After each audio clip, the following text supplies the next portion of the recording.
presentation is not to have all the answers, but to begin, speaking to these questions and opening up some of the debates and conversations that will pave the way around a more coherent and practical approach to mainstreaming the gender curriculum. And so that these are in line with national goals and imperatives, but also it's important to see what other departments are doing. What drives, for example, the Department of Women, Youth and Persons with Disability. So there are policies. So how are we working together with other departments, with other institutions, perhaps with what other countries are doing? Because one of the debates that emerged from the literature is that many countries are doing, they've got different programs and policies and so on in terms of planning and implementing gender STEAM curriculum, but they're all doing the same thing. So in my mind, I'm thinking, okay, so if we're looking at the contextual, and I think other speakers have spoke about these issues, we have to look at our specific context. We are in KwaZulu-Natal, in South Africa, so what makes our rethinking about the curriculum different? And what are the questions that we need to be answering? So the presentation is in 4 parts. I will look at gender issues in the South African context. So what is happening in terms of, gender issues, problems, social ills, and so on. I will look at also clarifying concepts, because I think it's important to understand what we mean by gender mainstreaming, because maybe that's part of the problem. We don't understand what it is and what we need to do. So it's about bringing these 2 broad concepts together to develop a gender responsive curriculum. And then I will draw some conclusions and looking at perhaps some possibilities. I will also draw on some examples throughout the presentation to explain certain points. So I'm looking at, I don't know who opens a newspaper now, but if you're looking at IOL, and this is what we are still faced with. So not to say this only happens, violence and gender violence is not only women, but I think it's more prevalent amongst women. So if we look at these incidences, we've got femicide, we've got a young girl, a person with a 13-year-old girl with disabilities, and who was raped and forced into marriage by a 66-year-old man. So what does it tell us about our society? There's something wrong. And the curriculum and our schooling, I think, is the first step that we need to address these problems. So the Mbalo brief of 2019 described how the role of a woman in South Africa has changed from 1956 when they marched to the Union buildings. And there were significant steps towards gender equity. And this is outlined in the WYPD of 2020 and 2022. So when the Department of Women, Youth and Persons with Disability was placed under the presidency, we could see now that it's been given the attention and importance that it deserves. So since I could say over the past 2 decades, there's been many women in South Africa, and it's good to use real life examples that have broken the glass ceiling and have made achievements across different sectors. When the Applebaum, Makeba, Lillian Ngoyi, Semenya, Mandisa Mfeka, our Honorable MEC seated here. So Mandisa Mfeka being the first black female fighter pilot, Advocate Tuli Madinsela, and the list can go on. So definitely South Africa has shifted towards gender equality. And since 1994, there have been a plethora of policies that have been put in place by government to show its commitment. However, there is still much work that needs to be done. Because as you can see, what is still happening in our country, our girls, our women, are they safe? So, what do we do? So almost 30 years later, studies investigate South Africa's ability or inability to effectively mainstream gender as a strategy for gender equity. And despite the Beijing Platform for Action in 1995 and the Convention for the Elimination of All Forms of Discrimination in 1979, that call for the support of the end of gender equality and gender mainstreaming policies, the results have been disappointing at all sectors. And particularly, the study showed that this has been more at national level. So in South Africa in recent, the gender plan still remains or appears elusive when evaluating the implementation of the policy for gender equality. So in South Africa, the social ills such as gender-based violence is pervasive and affect more women, young girls and persons with disabilities. And recent stats show that 1 in 5 women have experienced gender-based violence to some extent, with SA having the highest statistics of intimate partner violence in the world. Predisposed by social and cultural norms in patriarchal society that disposes and accepts violence against women. So, according to the WYPD, the annual performance plan of 2022 and 2023, we are faced with a triple threat of poverty, unemployment and equity. And now these were exacerbated in terms of crisis situations like the COVID-19 pandemic, where we saw an increase in gender-based violence. And this was due to various reasons, which I will not go into.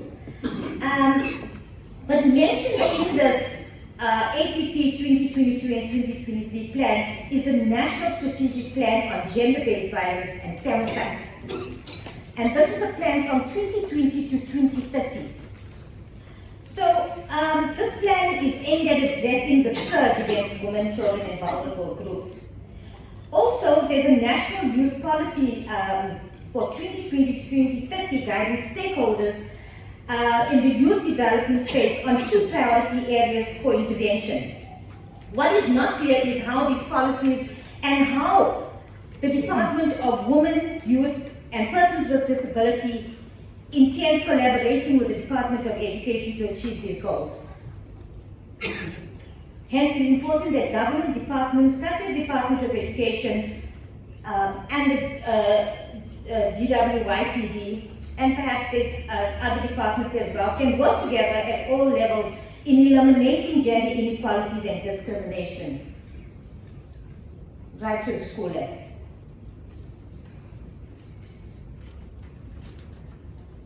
So why mainstream gender in curriculum? What's its purpose? We all know it's enshrined in the Constitution. We have the gender policy statement and many others, and many other policies.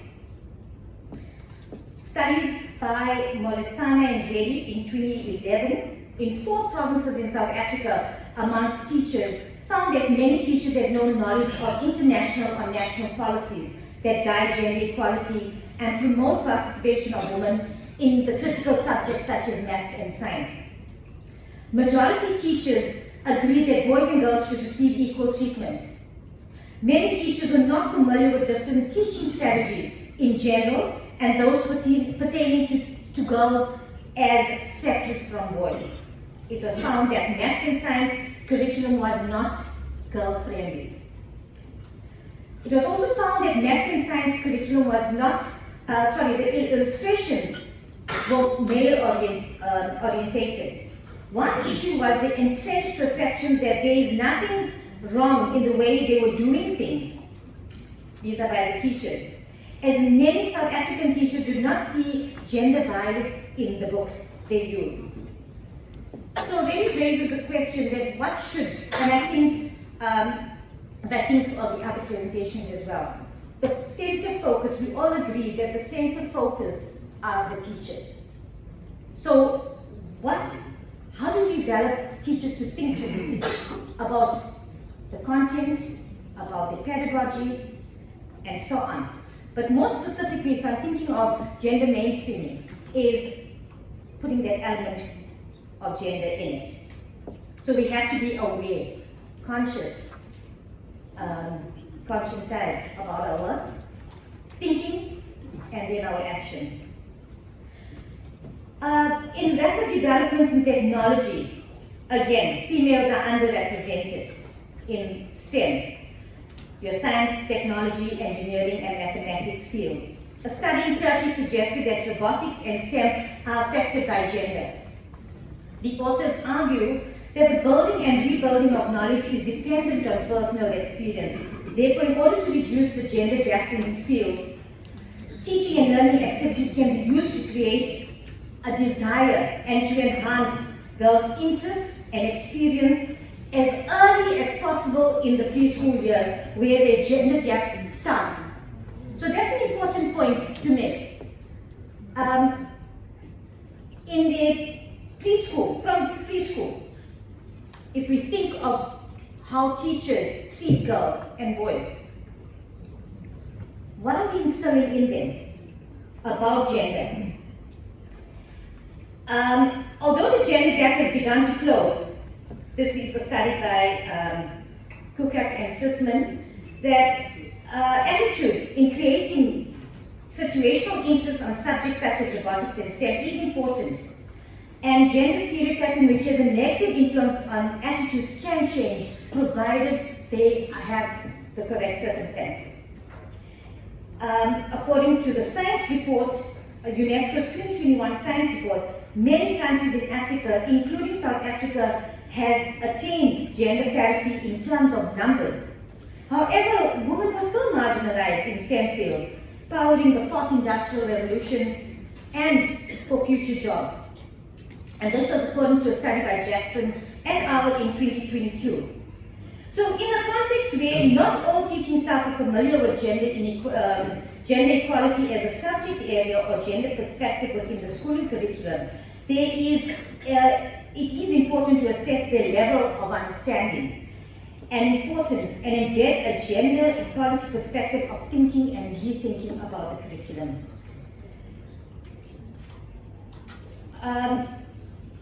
Lehaula 2019, and this was a study in Finland, found that without sustainable resources, it is challenging to achieve sustainable outcomes in terms of gender awareness and mainstreaming. She further found that when universities were pressurized in terms of resources and time, gender issues were the first to go. So I was thinking of the head of department when we presented and spoke about budgets and so on. And it struck me on this issue here. Further to the scientists argue that some teacher educators avoided talking about gender issues because they thought that if they do speak about it, it might reinforce contradictions or stereotypical images about sexes. So what they did was they avoided it. But by avoiding it, they adopted a gender neutral stance in education by avoiding to talk about gender and sex. And by doing this, you're making it invisible and taboo. And we know in our curriculum, many teachers are still, of that opinion. They do not talk about sex and gender. But there is a difference. Okay, so changes and development in teacher education should complement the support of the school curriculum. Changes and development in teacher education should complement and work together with the school curriculum. Remember, they work with it. So if we educate teachers and train them at universities or during their pre-service training, and this is further developed in in-service training, this would increase their knowledge, their skills, and their attitudes and values in terms of capacitating them with the relevant skills and knowledge for teaching gender or critically thinking about gender issues. So how do we make gender streaming in the curriculum a reality or in the classroom? It is by creating a gender-sensitive, responsive curriculum. So before doing so and looking at these different questions, I'm going to look at those notions or troubling the different concepts as I mentioned before. So it's important to understand what is gender mainstreaming, what is gender equality, and inequalities, discrimination, in how do we include human rights and issues of equality into the curriculum. So as I said, when I was invited to do this presentation, I was curious about the categorization of the wordings. And we had gender/WYPD, mainstreaming and the curriculum. And it's something where I had an idea and I thought as much, but I had to Google it just to make sure that I was, speaking about the right concepts. But then I thought about, okay, when we speak about gender, and this is I don't know if it's a misconception where maybe, some people think it's only about women or girls. But it's about men, women, girls, men, boys, women, and girls. So if we say gender/women, youth, and persons with disability, I was thinking, where does the men fit in here? Because we have to empower the men as well. And so, as well as the women. And it would eradicate a lot of the social ills that we are seeing in our society.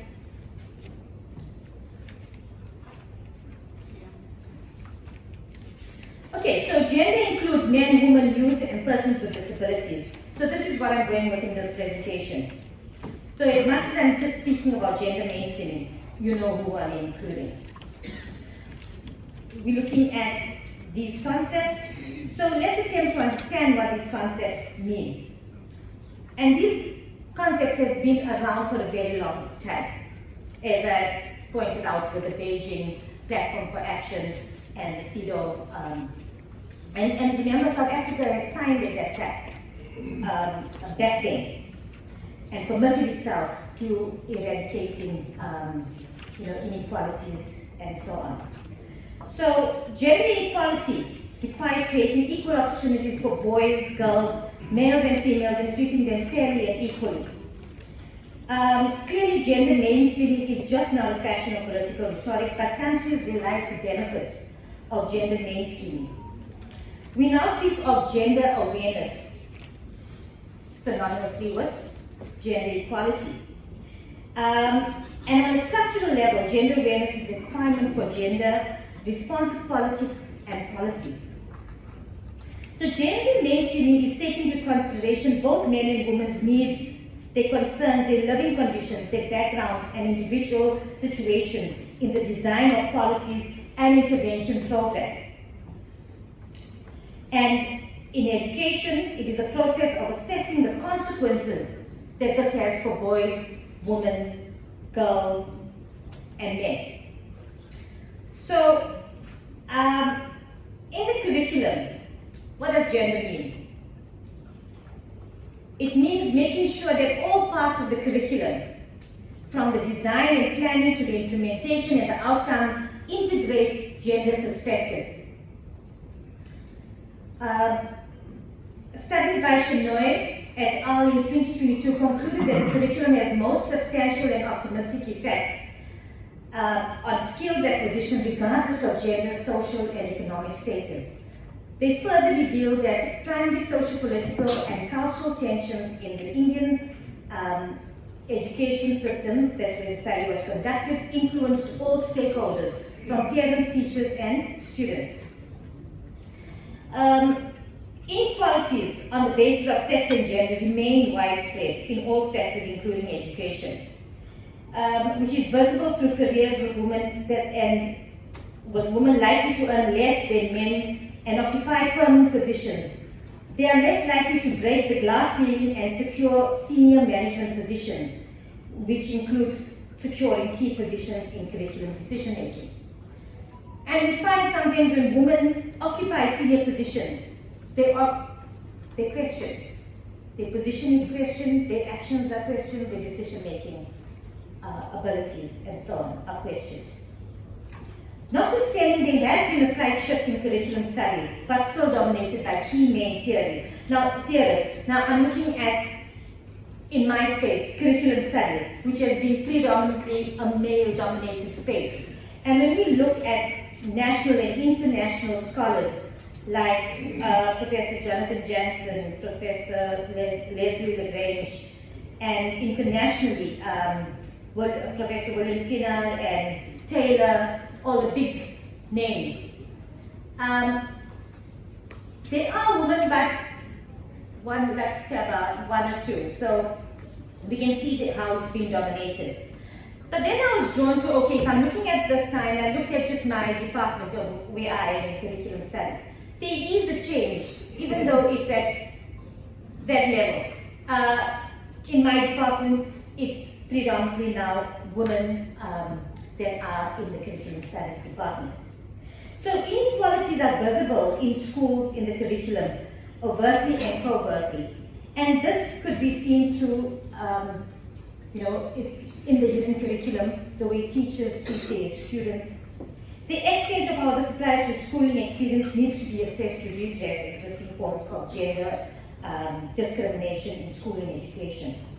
Workshops are important so that teachers and curriculum decision makers consulting and collaborating with others across departments, institutions are important.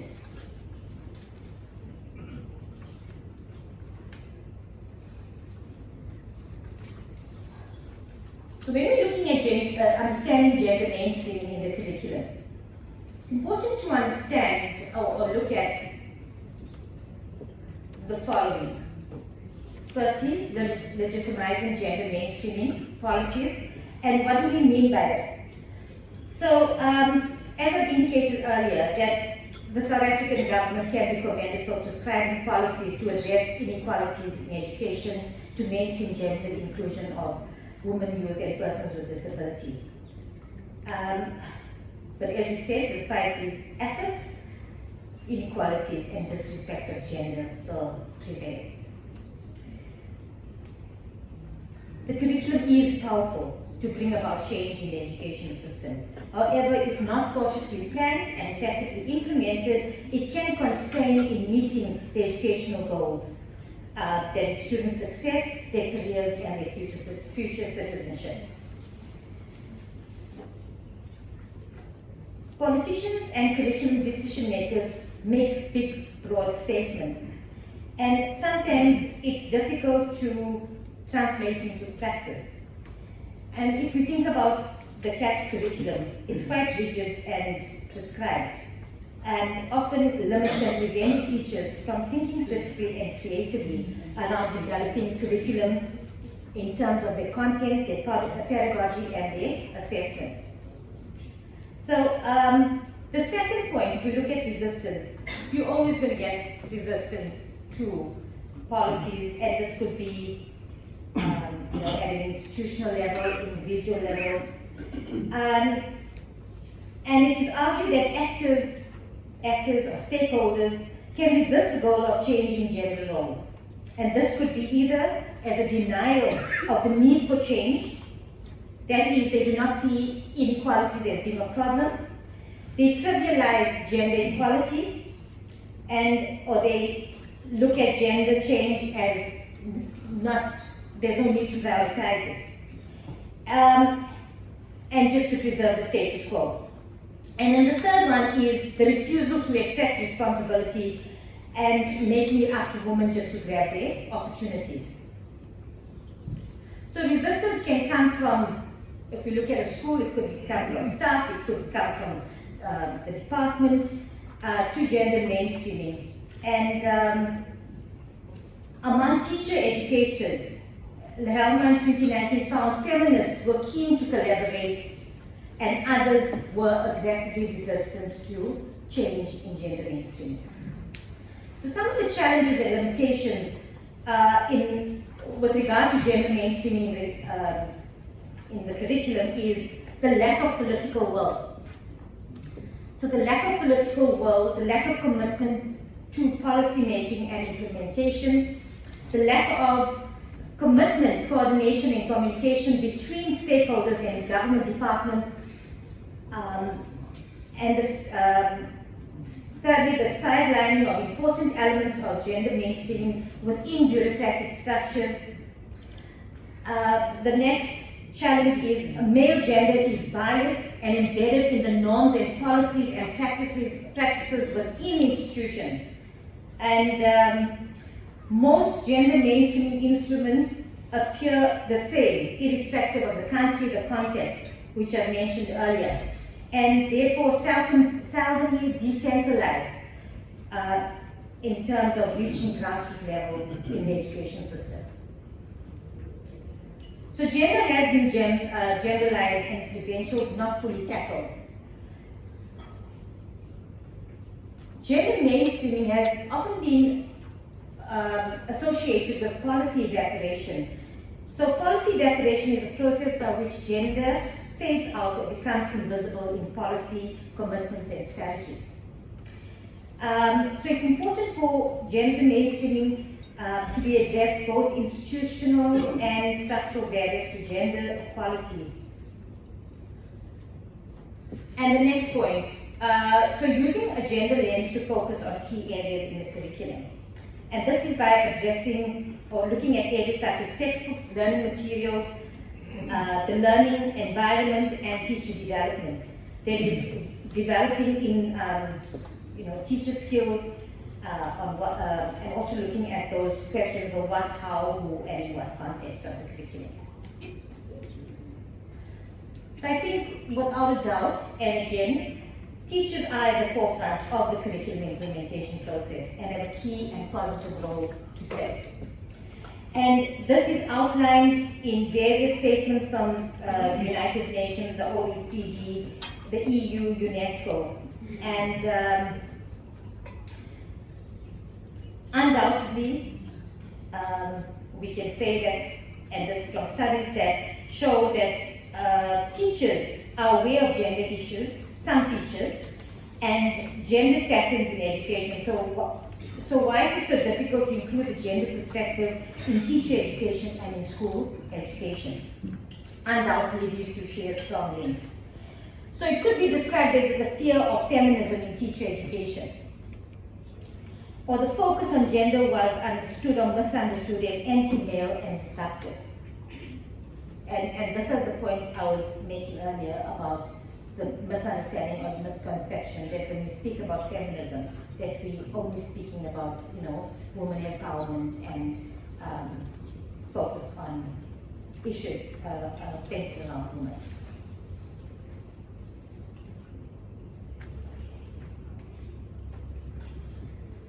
So these are the questions. We've addressed the why. So I'm going to look at each, the who, first I'll start with the what, the how, the who and the way, and looking at how we can create a gender-sensitive curriculum.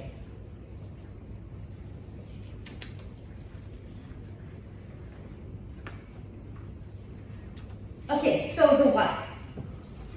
How do we create, or what do we mean by, what does it mean to include gender-sensitive content? So it's about understanding gender-sensitive concepts and including human rights and social justice in the curriculum.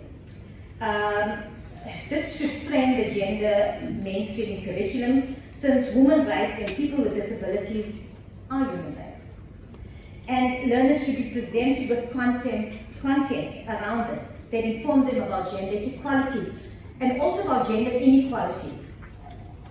Such as preventing sexism and stereotypes that negate women and men's participation in the economy and in their social life.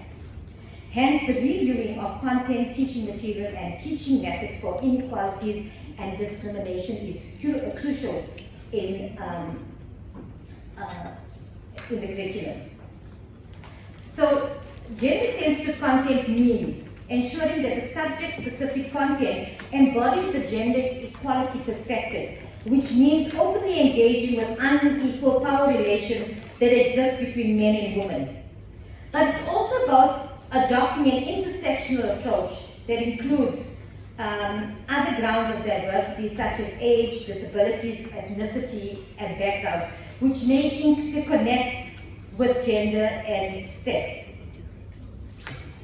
So when we talk about intersectionality, intersectionality in the curriculum is fundamental in feminist thinking. And researching on power relations, gender, social change makes it impossible to divorce gender from social identities to bring about inclusivity for all. So intersecting identities is not only about race, class, and gender, but age, culture, intellectual and moral imperatives, sexual preference, backgrounds of individuals. And the curriculum needs to introduce an intersectional approach that integrates and recognizes diversity and imbalances of power experienced in different groups. So intersectionality will capture the advantages and disadvantages experienced by both men and women of different ages, or if they have any disabilities. So a regular view of reviewing policies should be conducted in terms of teaching content that represent both men and women. So examples of these would be gender bias is embedded, we know that it's embedded in textbooks, lessons, in our interactions, student-teacher interactions, in student groups. It is part of our hidden curriculum, where lessons are learned implicitly and subtly in class daily. So textbooks need to be evaluated and include gender-related or gender-sensitive content. Ongoing professional development is essential. In terms of the curriculum, we have limited time and space. If we look at our timetable, limited time, and so how do we include these gender issues in our curriculum? So we have to develop fair materials to work to changing attitudes and biases about girls and boys. And sometimes even the way we, young kids, when we tell stories, where we portray girls as being, saved by Prince on the white horse. So we portray men as brave and girls as, weak. And I think we need to be wary of these. So these are just some of the examples that I mentioned, but I'm sure you can come up with much more. Looking at how question and understanding what do we mean by gender-sensitive pedagogy. So gender-sensitive pedagogy, according to Humber 2020, entails critical thinking and reflection about how to include gender in our teaching and learning. Of the different subjects, because if you look at the CAPS curriculum and look at where gender issues are being addressed, only in the life orientation curriculum, we know it's compulsory, but is it enough? If we look at including it across the different subjects, how do we do that? So in terms of, and maybe the key here is for teachers to think critically about what they're teaching. If we look at the content and how they're teaching it. So, teachers are not adequately trained to do that. They're not sensitized about the curriculum and perhaps about other issues. So, I think that would be one of the first steps. Pedagogical practices need to advocate gender equality and address gender biases in thinking and beliefs, the ideologies, and attitudes of both male and female teachers in their teaching practices. We also need to be cognizant of the teachers, the composition of staff composition, in terms of gender, of males, females, and also do we only have male teachers or female teachers in certain, subjects. So we have to look at, it might seem just minor things, but we have to look at all these things. You might find students that are only having male teachers or female teachers. So how do we actually address that?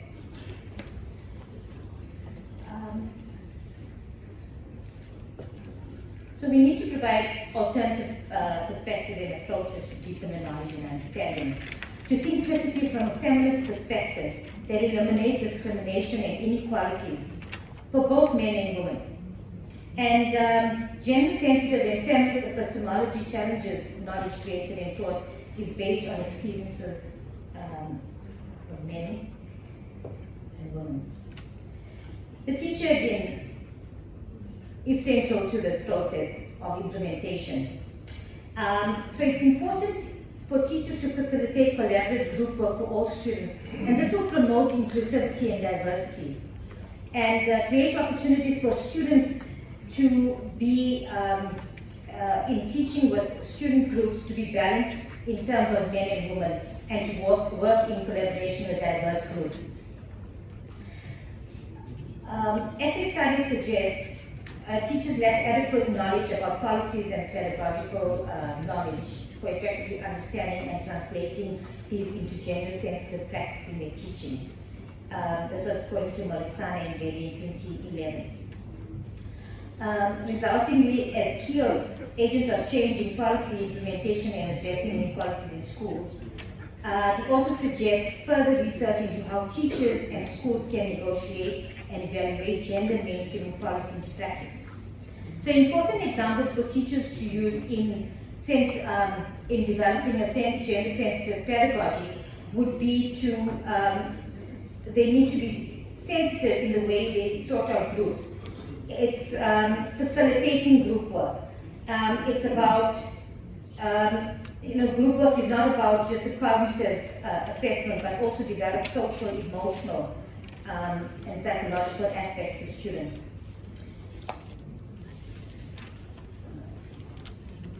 Okay, the third one is looking at gender-sensitive structures and paying close attention to the gender composition of structures within schools, looking at curriculum decision makers, what's the gender makeup, looking at the staff within schools, looking at teachers in the different subjects, looking at your SMTs, looking at your SGBs, parent committees and student representatives. What is the gender composition of that? If you look at parent committees, are there any parents there that may be representing students who are, have disabilities or maybe themselves are disabled? So we need to, teachers should be adequately trained around that. Many subjects are not gender sensitive or nor are they gender specific. So as such, curriculum decision makers play a crucial role in ensuring gender equality component in gender mainstreaming.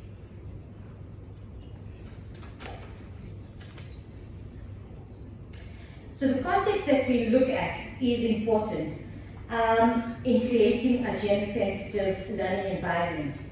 So in this, we look at evidence-based research, which is important at collecting data on gender issues in the curriculum for monitoring and reporting purposes. This must be sexist as aggregated.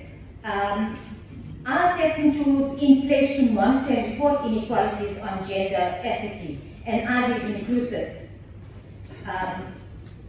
across the curriculum? It's important to ensure that learning content is not gender neutral, and we need to be wary also of sexist language, and therefore gender-sensitive language and the way we communicate is important. Critical discussions about the way media constructions or feminist and masculinist constructions need to be critically discussed among students in class. So communities, schools and communities are connected, and promoting gender equality is key in addressing any social ills. So data on relevant components of gender mainstreaming curriculum. So we know that SA has many inclusive policies, and we are speaking about disaggregated data, and we can collect disaggregated data on for teachers and students. But we also could look at the, this needs to be supported with a gender results effective scale. And that's what you're seeing on the screen, and to look at all our interventions and gauge it. Is it gender negative? Is it gender blind? Is it gender targeted or gender responsive? Or is it gender transformative? And it's by using these in conjunction with the indicators that are important.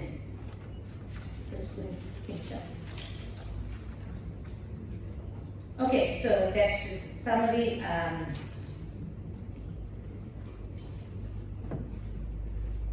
So what is the way forward? So gender mainstreaming the curriculum is obviously challenging.